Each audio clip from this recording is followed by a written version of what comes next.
கிறிஸ்துவுக்கு பிரியமான சகோதர சகோதரிகளை, இந்த நாள டிவைன் வேர்ட் உங்களை சந்திப்பதில் மிக்க மகிழ்ச்சி. ஒரு இருளான அறையில போயிட்டு ஒரு சின்ன கேண்டலோ இல்ல ஒரு வெளிச்சம் கொடுக்குற அளவுக்கு ஒரு சின்ன லைட் போட்டீங்கன்னா கூட அந்த இடம் ஃபுல்லா வெளிச்சமாயிரும். இருள் அங்க இருக்காதுங்க.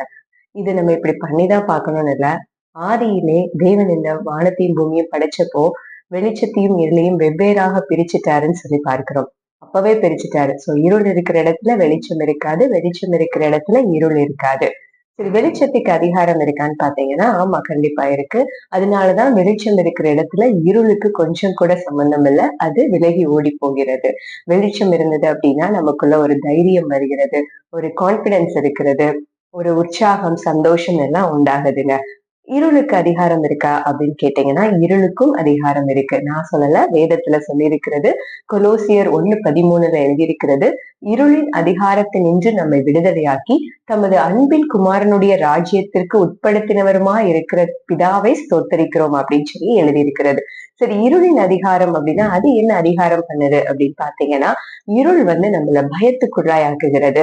ஒரு இருளான பிரச்சனை சூழ்நிலை வரும் பொழுது நம்ம நடுங்கி திகைத்து கொண்டிருக்கிறோம், அடிமைகளாய் போய் கொண்டிருக்கிறோம். அந்த இருளான வாழ்க்கையை நம்மளுடைய குறைச்சலுக்குள்ளாய் நடத்தி கொண்டு போகிறது.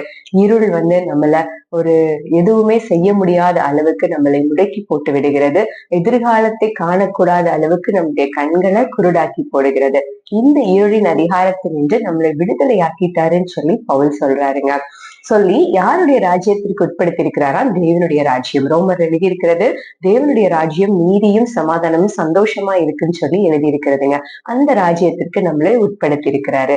சரி, பவுல் இதை எப்படி எழுதுறாரு, எதை வச்சு எழுதுறாருன்னு பாத்தீங்கன்னா, கர்த்தருடைய சீஷரை துன்பப்படுத்தும்படியாய், பயமுறுத்தி கொலை செய்யும்படியாய் நிருபங்களை கேட்டு வாங்கி வந்து கொண்டிருக்கிறாங்க.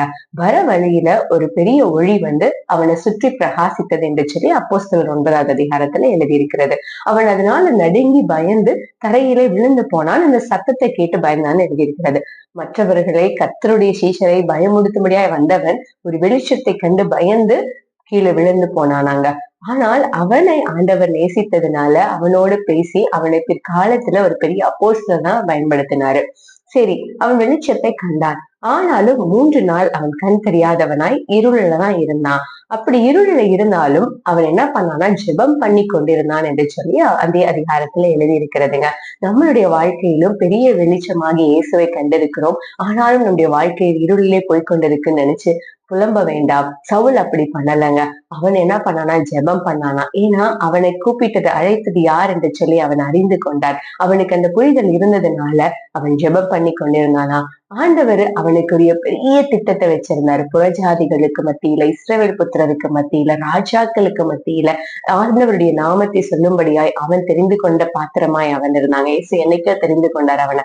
நம்மளையும் நம்ம பிறக்கும் முன்பதாகவே நம்மளை அறிந்திருந்த தேவன், நம்மளை தெரிந்து கொண்ட தேவன், நம்மளை அறிந்த அவர் நம்மளோட இருக்கிறாருங்க. அதனால இருளில் இருக்கிறோம் அப்படின்னா கவலைப்படாதீங்க. அதுல இருந்து நீங்க விடுதலை ஆகிட்டீங்க.